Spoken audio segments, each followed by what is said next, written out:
Hey, this is the Android Please podcast. I am Ryan Whitwam. I'm Cody Toombs. I'm Corbin Davenport. And I'm Ryan Hager. And after some technical difficulties, we are back. Because you guys didn't have a show last week, right? No. Yeah, things were broken. Things were almost broken this week too, but we've soldiered on and we're doing a show. So there's a lot to talk about, including Wear OS, which still exists. It's still a thing. You can still Google's still keeping at it. I've read about it a couple times, so presumably it exists. So tiles are going to be a thing on Wear OS. I guess they actually are now for some devices. People started to get the update already. So these basically look a lot like Samsung's Tizen widgets. They're to put it simply, they are pretty much just like individual pages you can swipe through. It's a carousel of different tiles. I don't have the update yet, so I haven't had a chance to play with them. But from the sound of from the way Google described it, they're basically just a carousel of pages you can go through. You can't get rid of them. You can't. You can choose the order of them, but you can't actually get rid of them, I guess, at all. Really? Maybe not, but their descriptions made it sound like you just get to reorder them. That's odd. So before, if you the tiles are available when you swipe to the right of the watch face, which used to just be where the Google Fit thing was, as of the most recent. Well, so from right to left. Update. Yeah. So the thing that is on the right of the watch face, like in the virtual world of your watch. It's got goals, which I guess is Google Fit, right? And then next event, forecast, heart rate, headlines, and timer. I would be surprised if you can't turn some of those off, or hopefully that'll come later if it's not available now. I guess I wouldn't really put it past Google to roll out a half-baked feature on Wear OS. Right. And their animation even shows that they've got an animation of it reordering on the article, but they don't show any X to get rid of it or a swipe to get rid of them. So I kind of think that you're stuck with the ones that are there for now. It's gonna get a little bit annoying, I feel like, if that's true, because I know on my Fossil Sport I deleted over half of the built-in ones because it makes one of those, Tizen has the same sort of thing, and by default the Galaxy Watch Active has 10 of these for each kind of activity you can do. So I just deleted all of them and have just a single general widget. So my question about these is, and thanks to Dayton for subbing. Always nice to have some Twitch. Thank you. 4 months in a row. How about that? But my question about this, Google made no mention of third-party apps being able to do these. There's hint that that someone else could provide their own tiles. I mean, if you can't turn these off, then there's no point in having third-party options. Yeah. Didn't they have a New York Times one somewhere?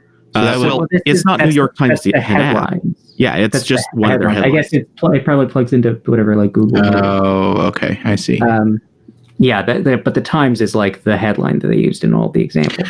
Well, I like Wear OS, but let's be honest. If they did let developers make these, still no one would make these. Yeah. So we can maybe also address something that I think I just posted an hour or two ago, after we made the lineup here. But there was a report today on smartwatch sales that the shipments of smartwatches are up 48% this year, but Fossil has a smaller market share. Its share has shrunk by 1.5%. It's a very small percent now. It's 2.5% of smartwatch shipments are Fossil, and Fossil is basically Wear OS. They are by far the biggest maker of Wear OS devices. They have all those different brands under their umbrella, and they're a tiny segment of the market. So I don't know if tiles are going to save Wear OS.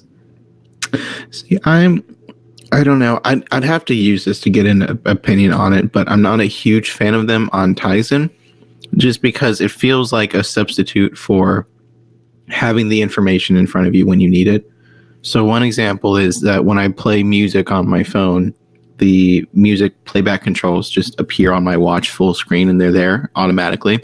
But on Tizen, I'd have to go swipe a couple times to the music playback tile, or I'd have to pull down from the status bar to see, to control anything.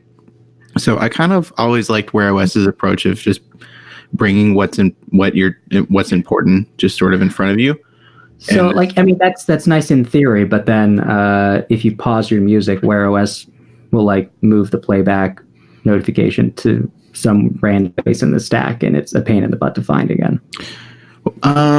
Yeah, I guess if you're opening it from the notification, but if it's just that full screen that should appear, you can't close that though. If you want to have easy access to the playback stuff. Well, you can reopen it from scrolling down on the quick settings, but then that's the same thing as Tizen. So yeah, Wear OS isn't perfect with that either. But that's just an example of I don't know. Maybe people like the tile approach better, just having everything always in the same place. So I think I kind of do, because one of my long-standing issues with Wear OS is I hate swiping through 30 screens to get to what I actually want. I liked Wear OS more before the 2.0 update when they unbundled all the notifications. Yeah, I did play around with my original LG watch a couple months ago, and it is refreshingly simple. It shows my notifications. That's really all I need. It was better, and I could toggle on Do Not Disturb on my phone from the watch. It made so much sense. Yeah. And then they're like, no, your watch is a standalone device now. I still don't understand the logic behind that. It is bad. Well, I get the logic if they went all the way with it, but they kind of did this weird halfway thing where it's kind of independent, but also if you want to change phones, you have to factory reset it.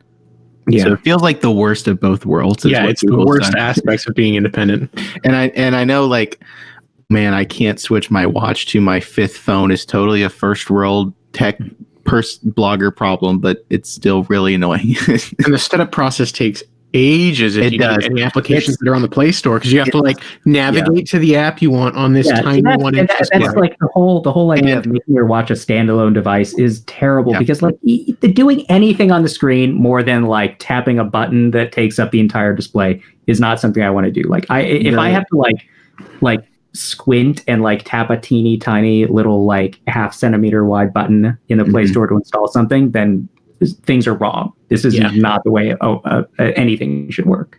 Yeah, the setup process is abysmal on Wear OS. I will 100% attest that, especially if you have one of the watches that didn't come with Wear OS 2.0 or whatever current UI revision we're on. Google has 3 different version numbers. When I reset my Huawei watch just to test something, I had the original layout, and then I had to wait 10 minutes for it to update to the Wear OS 2.0, and then it was laggy for a while because it's doing a bunch of stuff in the background, and then I could download stuff. It's terrible. It's real bad. It might have been if it wasn't on the charger. Man, it was not good. There are so many problems with Wear OS. Not all of them are Google's fault. Qualcomm's chips for wearables have not been great. Yeah. But Android is just kind of a pig, and making it work on a watch form factor was always going to be tough. And when Google doesn't have control over the hardware like Apple does with the Apple Watch, there are a lot more pitfalls.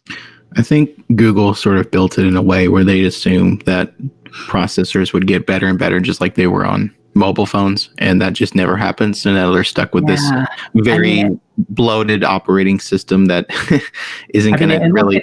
You were talking about the Huawei watch, which I think for a lot of people is still the best looking Wear OS device. People really enjoyed that device when I think we're kind of past that point.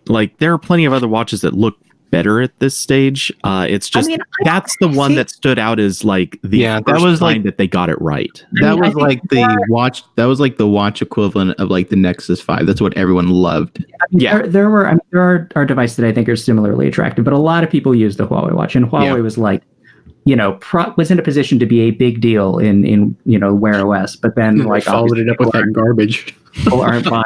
To be honest, I think everyone still uses the Huawei watch mostly because they figure somewhere down the road, something really good is actually going to come out, and they just haven't seen that yet. And it never did. Honestly, probably won't. But because no smartwatch has actually like really upset what was already out there, unless you're super fanatical about Apple's fitness stuff. So here's the thing about Huawei, though. As of 2018, they had basically 0% of the smartwatch market. They released the Huawei Watch GT, that thing that run Wear OS, and now they have almost 3% of smartwatch shipments. Like, making it something that wasn't Wear OS actually helped them. Which is, where are they selling that though? I never even. It's in the US now. It started, I think, just in Europe, and it came to the US a couple, like 2 months ago, maybe. Yeah, you can buy it. It's a thing. It's like wondering. It's like 175, 200, something like that. Yeah, it's the Watch GT line, and the reviews I read were not super glowing of Huawei's OS. I haven't heard good things, but apparently, like, they're selling them. They're selling more of them than they sold Wear OS devices. Well, I'm just wondering if, like, is it part of a deal? Is it possibly just like, yes, maybe it MSRP, it might be at that point, but maybe there's some sale, or maybe they're pushing it with some other product. Like, there could be other explanations for that. Yeah, I know. I think I saw some promotions with either the P30 or something like that. But it's also that they haven't made a new Wear OS watch in like 2 years now. And like, their last one was the Huawei Watch 2. And let's be honest, half the reason that Tizen, whatever, was doing well with the Gear watches for a while is because Samsung was actually, I think, literally giving away watches with one of their phones for pre-orders. Maybe it was just like super discounted, like $50 or something, and you got the watch, whatever it was. In some markets, they do still do that. They made it so easy and so cheap to get a watch. That's why their watch numbers were up. But I mean, they are the number 2 smartwatch manufacturer now, so yeah. I mean, they're well behind Apple, obviously, but it's working for them, I guess. Yeah, Tyson's okay. It's good. Yeah. Okay. All right. I think we've complained about Wear OS enough. Now let's complain about the Galaxy Fold, which Samsung has decided to delay because they were breaking all over the place. Lots of broken phones. So this happened while I was on vacation, I think. So I have only skimmed this. Who wrote this? Corbin. Do the words. I did. Okay. See, I've mostly forgotten this because this was supposed to be on last week's podcast. So yeah, but how can you forget such an utter fail? Yeah. So basically, everyone kind of assumed this would happen after almost every Galaxy Fold review unit failed, and it was kind of surprising for a while that Samsung didn't immediately announce, "Hey, maybe we'll delay this for a little bit." So they finally did it in a week ago or so. They officially delayed the release of the Galaxy Fold to at least May. Right now, people on, I think it was AT&T, their shipping date has been delayed to June 13th.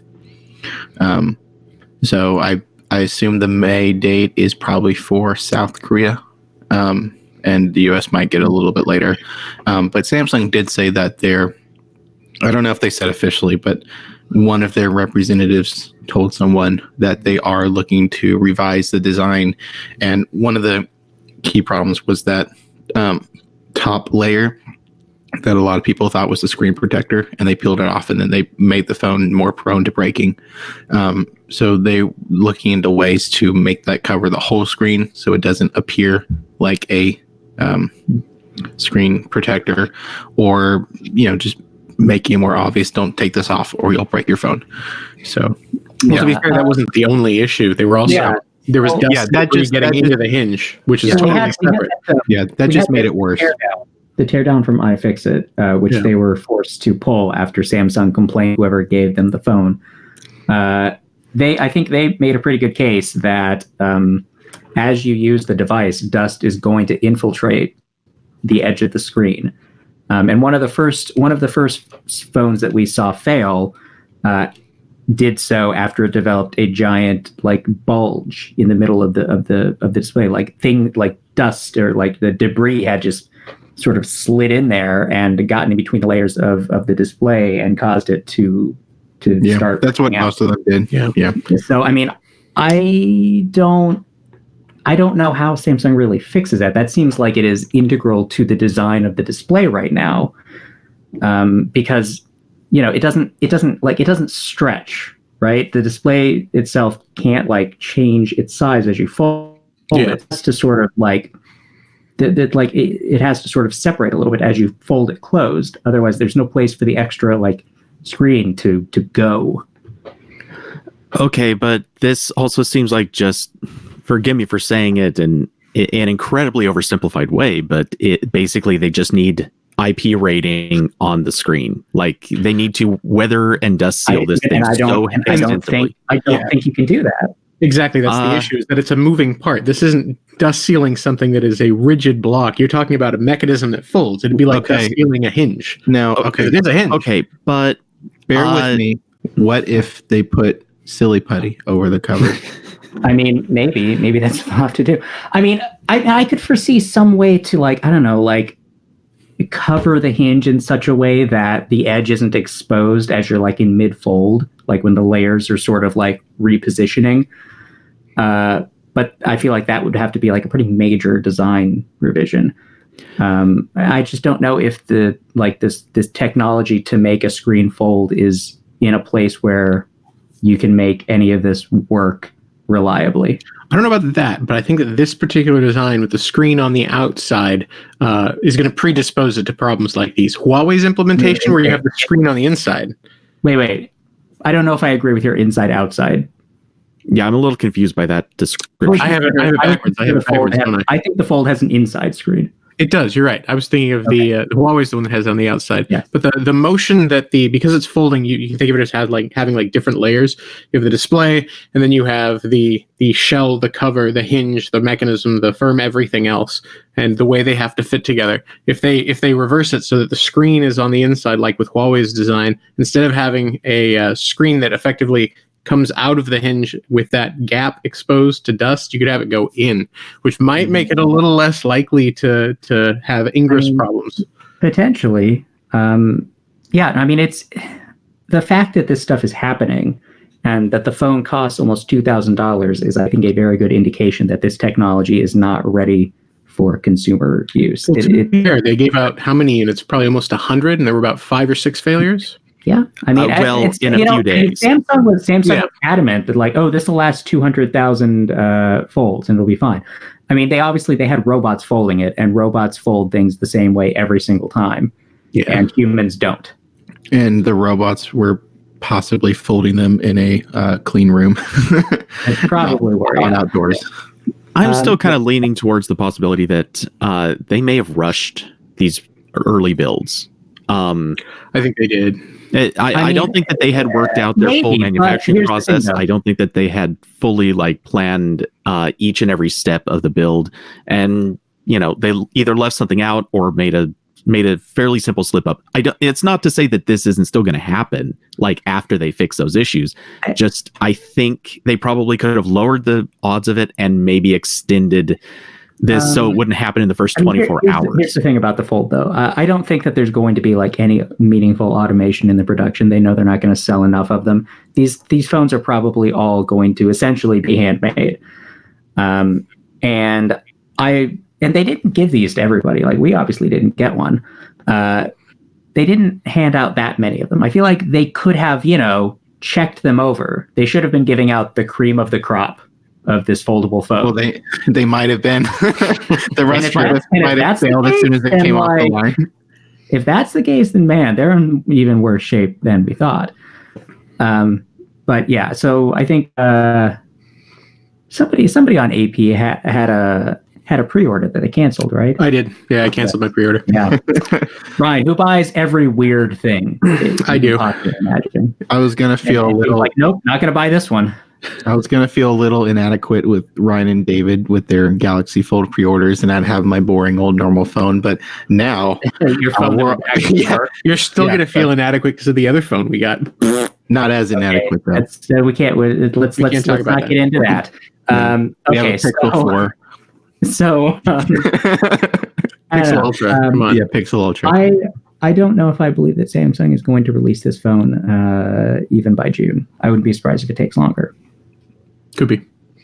Yeah, but I think these phones are bad ideas, and foldable phones should not be a thing until it doesn't matter how you fold them.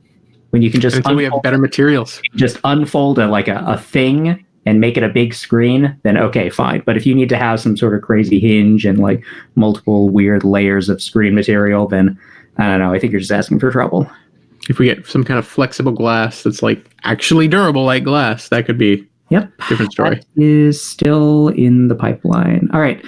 So it is now time to talk about Twitch, which is the thing that we're on. Corbin, do you want to do this or? Sure, I'll shield today.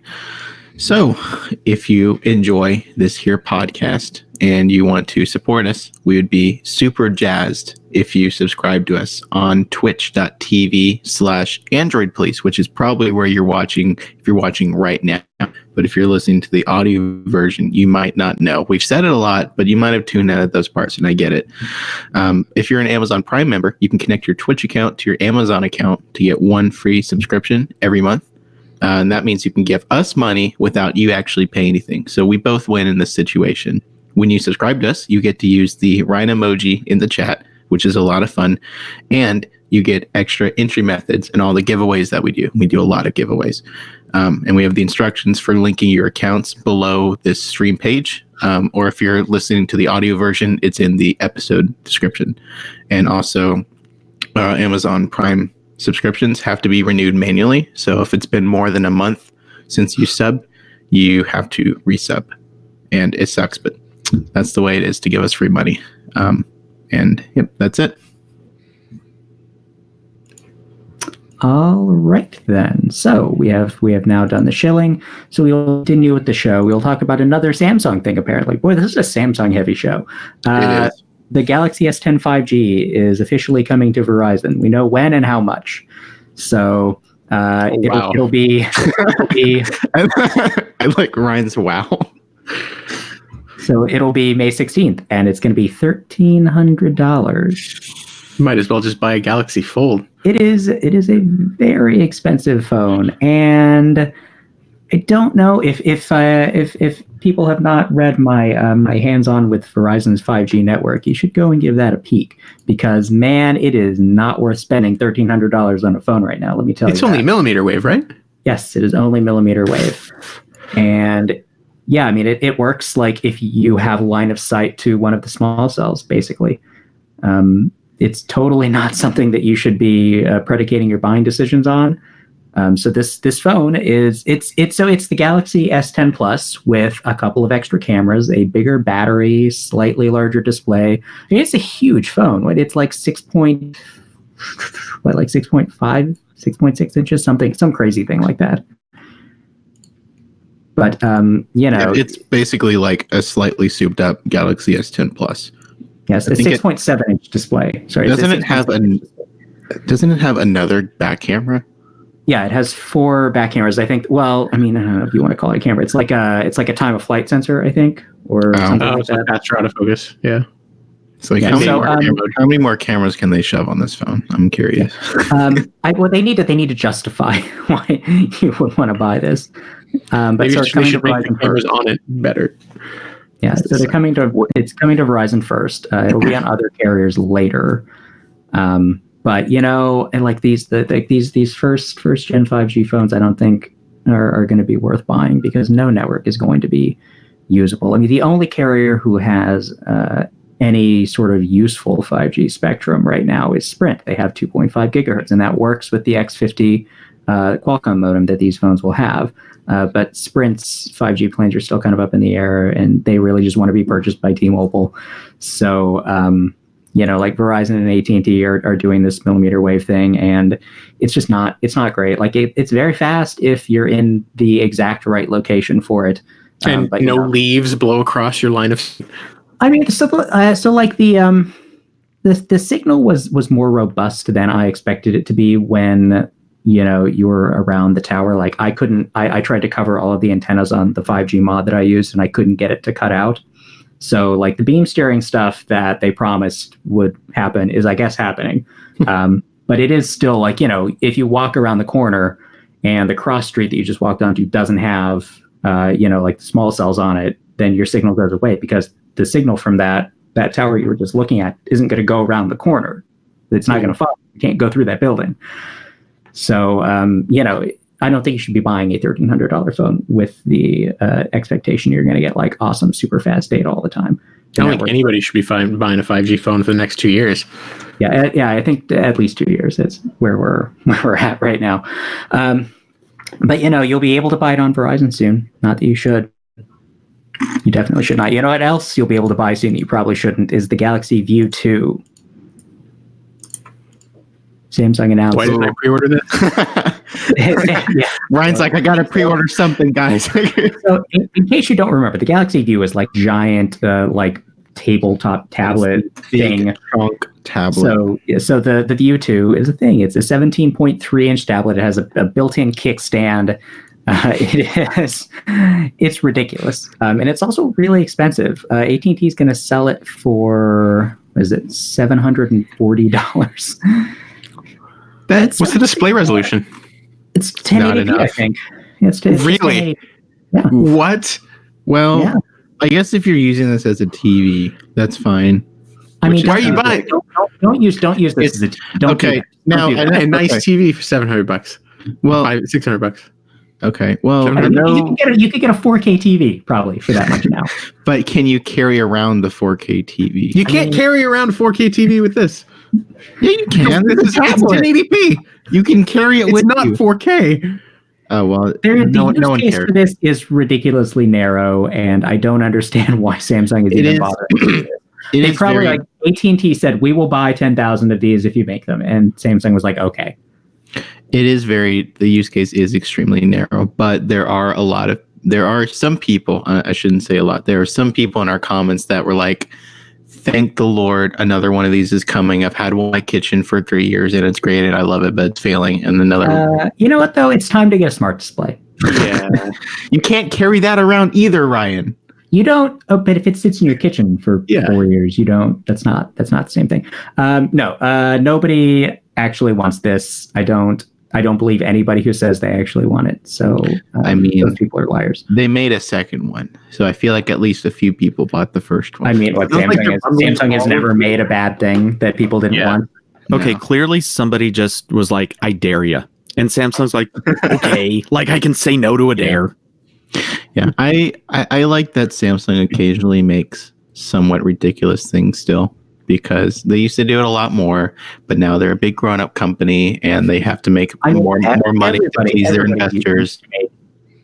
Everybody used to make weird stuff because we didn't know what worked.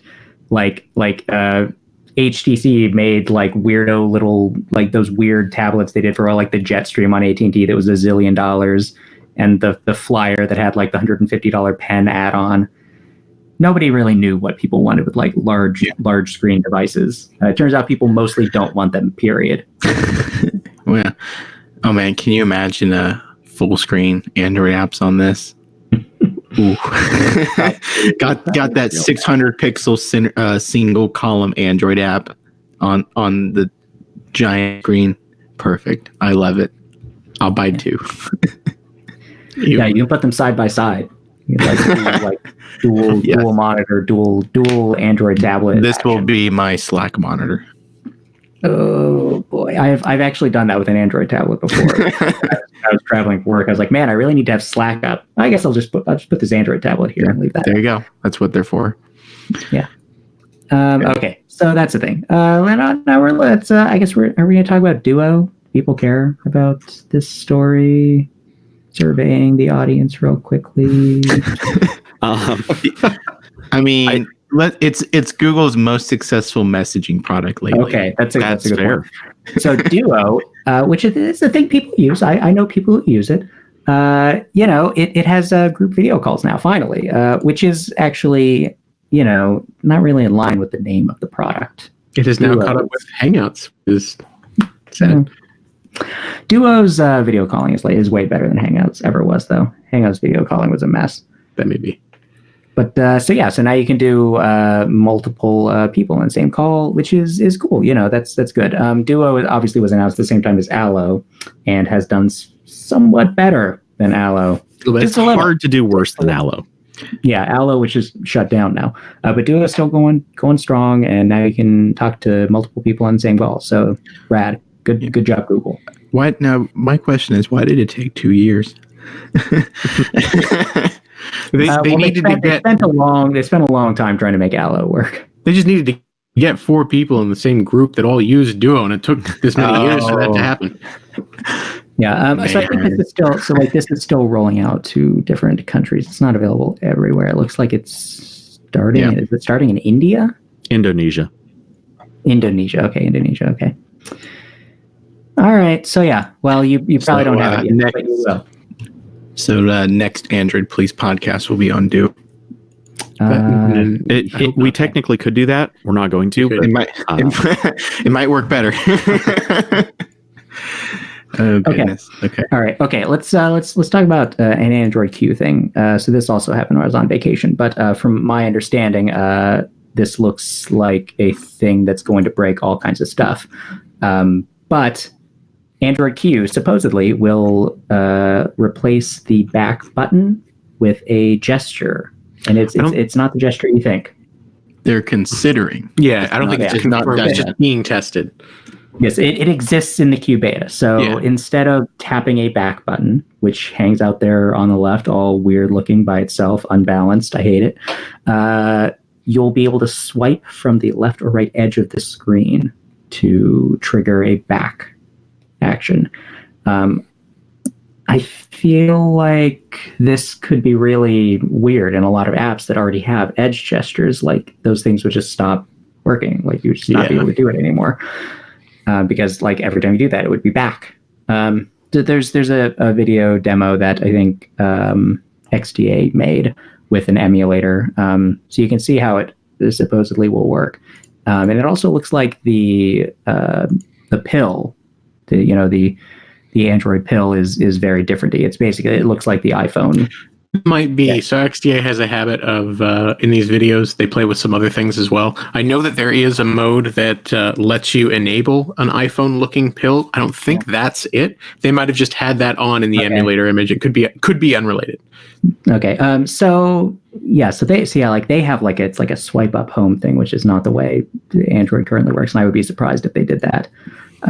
But yeah, so then you can just drag in from the edge, and it's the back button.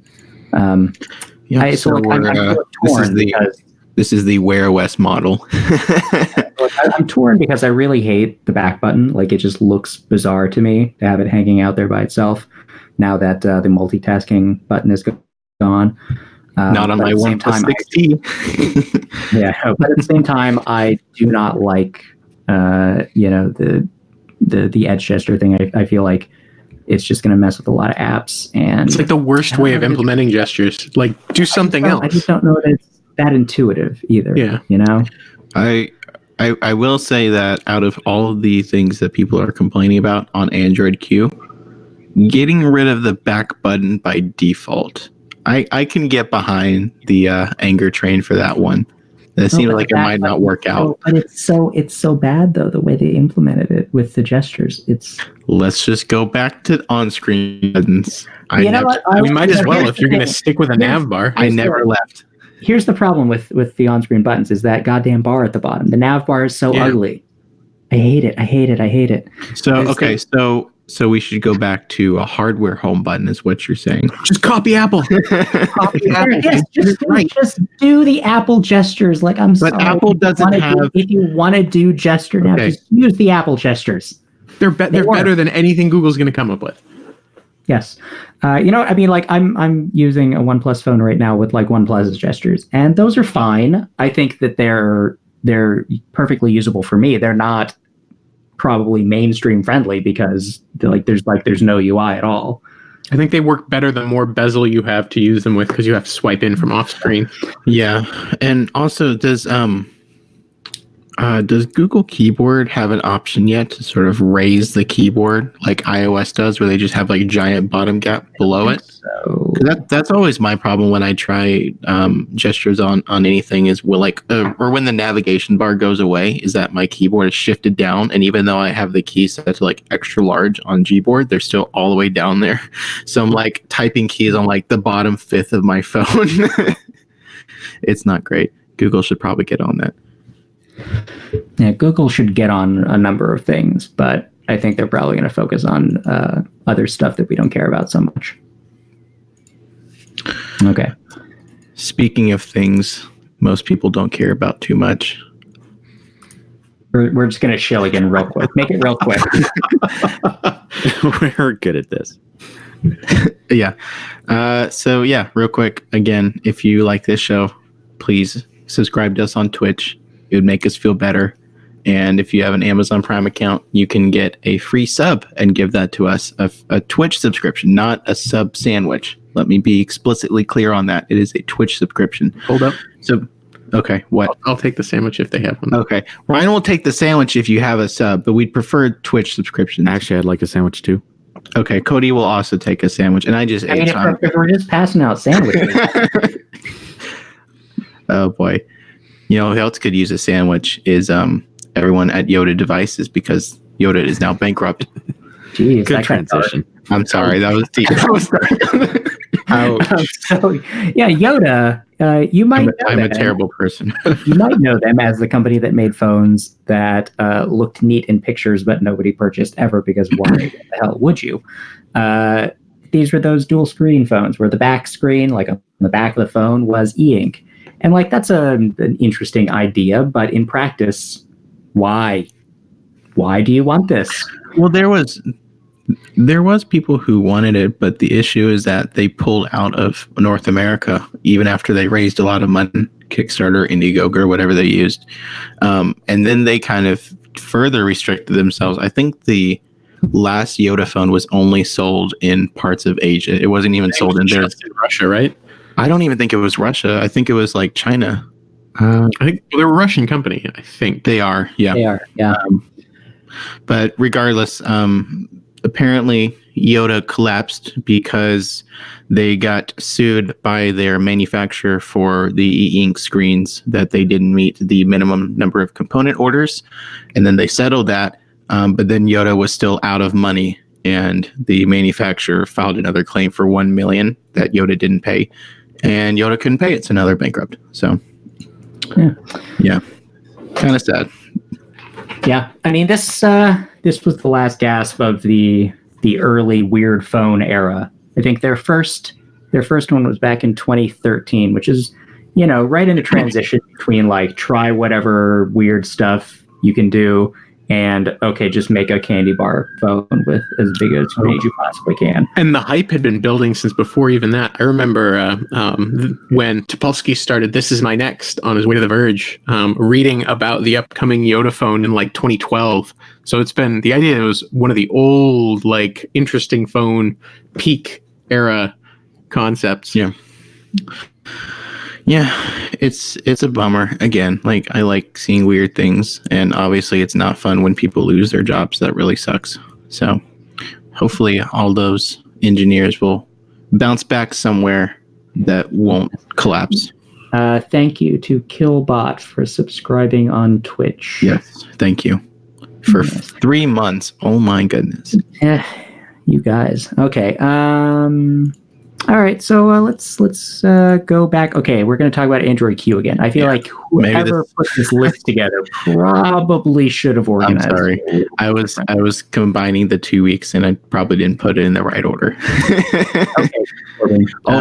Thank you to someone named Ryan Hager for subscribing on Twitch. I don't know who that could be. Never heard of him.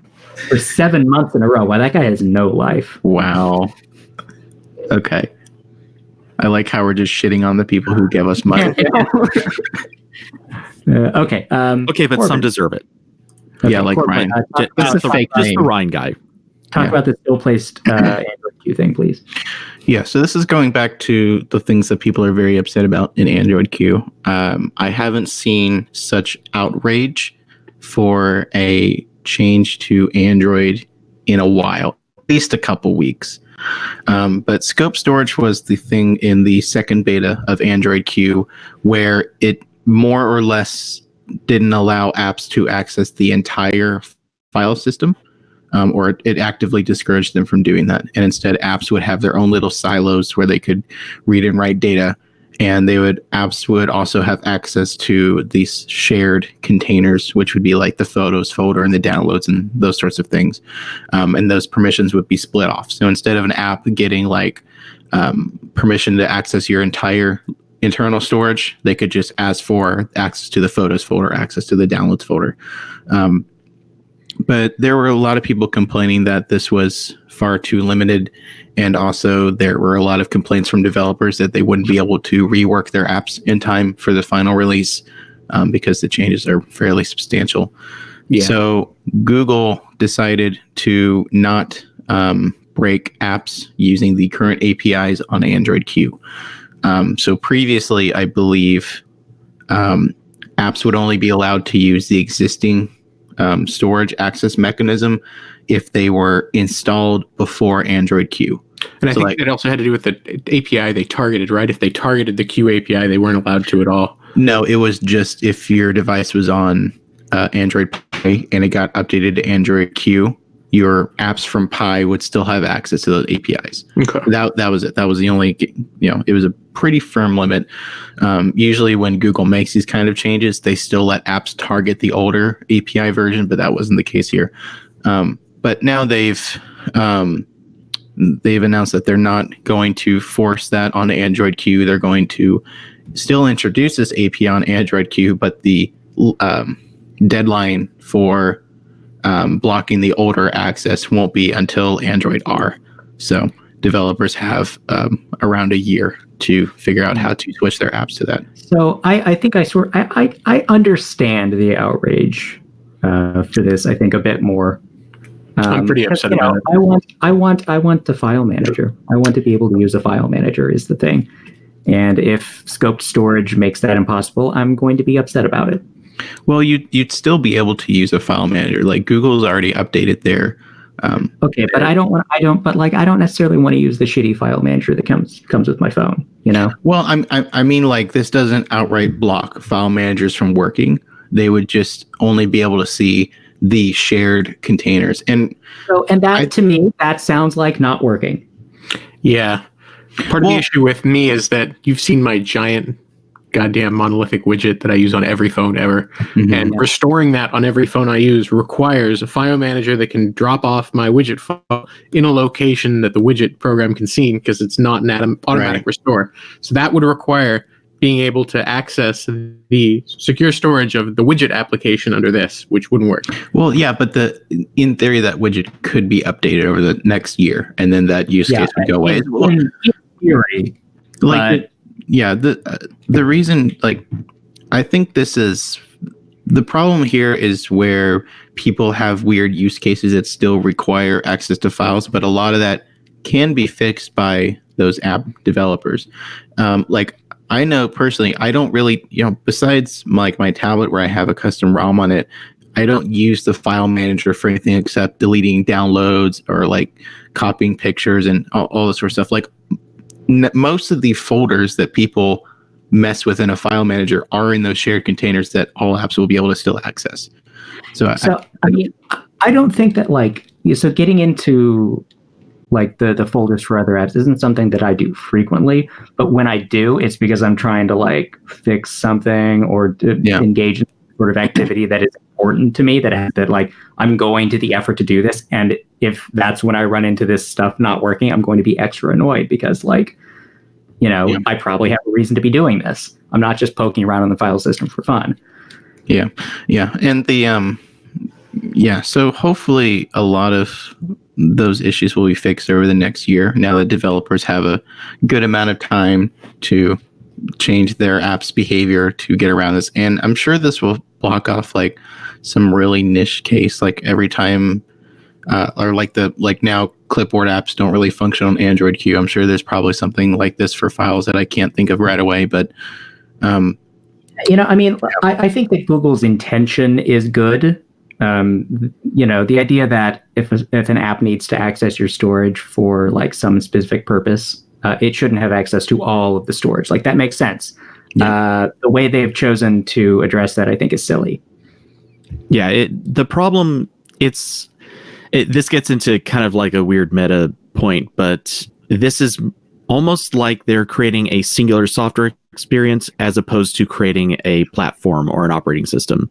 The platforms and operating systems, yes, need security, but at the same time, they have to enable lots of things to be done. And for one purpose, you need this type of like blocking out functionality. For other purposes, you need more access. So somebody coming at this and taking Android and using it for something, let's say not phones, they might not have to worry about these problems, and sort of incorporating it so deeply into the OS, which I know that this particular thing can be worked around right now, but it might not be in the future.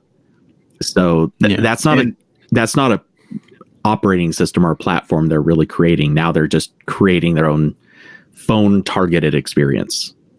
Yeah. And also there's another factor to this where I know I see comments on it every time we talk about it, where people are like, just add a new permission for accessing the file storage. But the problem is that people are going to instinctively click allow, because it's a pretty well proven fact that if you get an alert on your phone, you're probably just going to click the whatever you think says okay or allow or whatever just to get past it. But I do think someone in our Slack, I can't remember who, suggested to make the file manager one of the new Android Q roles, where like you can only assign one and only that app will be able to access all your storage. Yeah, okay. That seems good. That's still kind of the same problem where people will allow a permission sort of instinctively, but that's a good balance. Well, the other thing I was pushing for was sort of the way that they did draw over apps for like bubble apps. Yeah, because that's not something that's just a single pop-up. That's a thing where you get into the screen and you have to tap. When you can say like, this is the app that I want to use to access the file system, kind of like you do now with like, your home screen or like that's the other mechanism we were describing. But if you do it like the overlay, it'll re-ask every 30. Once the permission is granted, it's revoked after 30 seconds. So when the process dies, if you launch the app again, you need to grant it again. It'll mean people are constantly seeing the permission pop up every time they use the app. Well, the flip side to that also is that with the way phone storage is getting quicker, an app could probably get most of your data in 30 seconds. That's true. So there's it has it the whole time it's open. It's just that it's revoked after 30 seconds, and the next time the process starts, it doesn't have the permission. Yeah. So right. I think we've complained about this enough. So we have one more thing that we're going to complain about. Corbin's going to complain about it. Yes. So I reviewed. I should have brought it up to show people. It's still in my car, but Anchor released the first Google Assistant adapter for your car. It's kind of like a Google Home for your car. You plug it into the little charger port in your car, and you plug in the my dog's going crazy. There must be a raccoon at the back porch again. I'm just staying hydrated here. And you plug it into your car stereo, so all the audio gets piped through your car. And it's kind of a external microphone for your phone's Google Assistant. So it can do everything your phone does. You can ask it to open apps on your phone, start navigation, start streaming things. And it works Android and iOS, but the iOS is in beta, and there's a couple weird quirks with it. You can just read the review if you're interested in that. But I was having some strange issues with it where it worked perfectly when my phone screen was on. Like when I had it in my little phone mount and the screen was on, either doing Google Maps or had Pocket Cast open or something, it worked perfectly. But as soon as I turn my phone screen off, or if I have it in my pocket, like when I turn on my car and then I ask it to do stuff, it would start glitching out. It would say, sorry, something went wrong. Like my news briefings would just stop after a minute and they wouldn't play anymore. So that was annoying. I've been going back and forth with Anchor, and they think that because my review unit was sent out with a pre-released firmware, it's not getting the updates they've been making. and that's why it might be buggy. So I have a retail unit that I actually pre-ordered in case I didn't end up getting a review unit. So I will be trying that, and I will update my review and mention it again here on this show if something's different. But as it stands, this is kind of a buggy product. Actually, it works way better I worked way better with my iPhone than it did my OnePlus 6T. So is this product basically just a better microphone for accessing Google Assistant? Because you can already do that on your phone, right? You can just it's okay. It has it has a dual microphone array. And it's also, on top of that, it's also a regular Bluetooth to aux adapter. So it does all the same things that those do. And so you're plugging this into your car stereo instead of your phone directly, right? And it has better microphones. And it's $50. I feel like that's kind of, it does. Like kind of, oh wait, what now? Oh, so it gives you Bluetooth, right. So if your car Bluetooth adapter for your car, $50 does seem a little bit steep. But I guess if you have I guess if you have an older car that has aux and not Bluetooth, then maybe this would make sense. I know a lot of people, like my Nissan Leaf, it has Bluetooth, but only for calls and not media. So I some cars like that. It's very silly. Yeah, so I still had to, before this, I was just using a Bluetooth adapter, but now I'm using this. And $50 isn't that bad because it will solve my problem of couldn't hear me at all while I was driving. Like, I don't like the microphone on my 6T, on my Google Pixel. Most of the phones I've tried just cannot hear me when I'm in a car and there's wind or something. 6T is definitely a 6T issue because you can be in a silent room in landscape and yelling at the phone from the front, being okay, Google. Yeah. Oh, I said it. Oh, you said the word. You bad person. Oh dear. Yeah. I see David in the chat asked, I'm assuming there's an app you use with it. It just connects to the Google Assistant app on your phone. Like when you pair it, the Assistant app opens and it goes through the whole setup. Yeah, I don't feel like $50 is that bad. Again, I'll test it with the different units, see if it's any better. But $50, you're still getting a Bluetooth to aux adapter, and better microphones. And Anchor's unit also has 2 USB ports for charging phones. So that's another nice little bonus. Still a little bit of a premium, but it's not like that bad. Yeah, it's not bad. Again, if the bugs end up being fixed. And just, again, that was my experience. People in the comments were kind of mixed. I saw some people saying they had the same issue. I saw other people saying they didn't have any issues. So this might be one of those things that's really great 2 months from now. And again, I'll test my unit. I'll probably put it in my car tonight and test it, and I'll be sure to mention on here if it's any better. Yeah, this could be a really cool thing if it goes on sale, if it's $10 or $15 off. Yeah, Anchor usually puts their stuff on sale somewhat regularly, so this will probably go down to $30 maybe after too long. And also JBL is supposed to also be making one of these, but I don't have one of those yet, and they haven't said when they're coming out. They just showed it at CES. Yeah. All right, then. So I think that's the end of our topic list. Does anybody have anything else they wanted to bring up? Somebody mentioned something real quick in chat earlier. We wanted to talk about the Pixel sales numbers thing.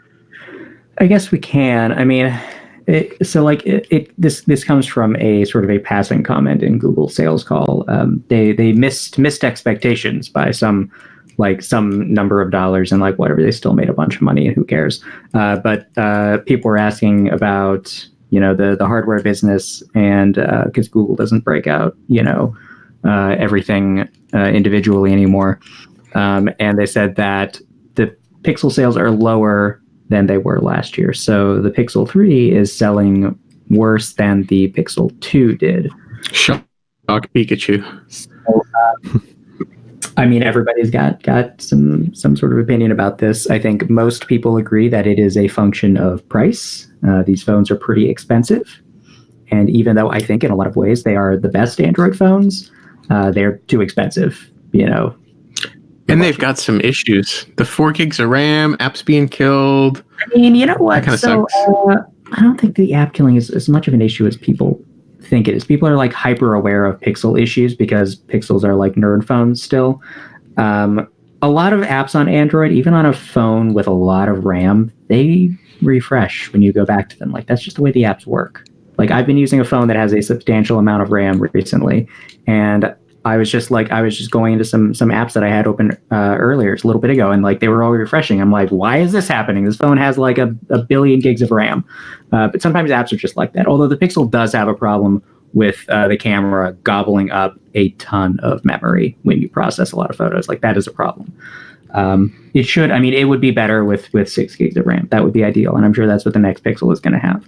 I don't think that is by any means a deal breaker. I just think that 800 for the Pixel 3 is probably too much. more. It should be $100 less, and 900 for the XL is silly. Because come on, that phone looks bad. That notch is so ugly.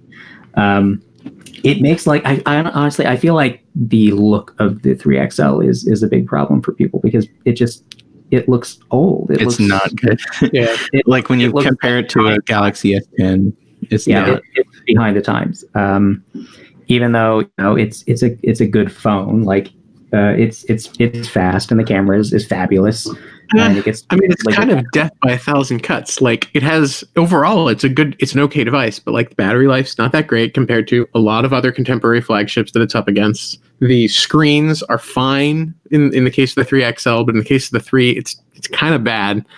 Like there's a lot of little things wrong with it. The 3 is fine. I think that the 3 is fine and the XL is great screen wise. I think that your standards are just unreasonably high. That may be.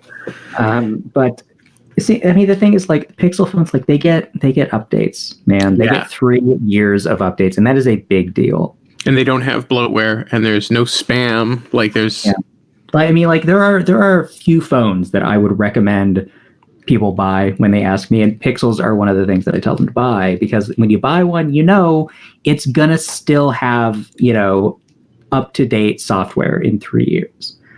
It's not going to have a bunch of security holes because the manufacturer gave up after a year. Yeah. Like if you buy a phone from LG, like do they even have Pi on any of their last gen phones yet? I mean, in South Korea, so some of them. That's something still that a lot of OEMs can't compete with.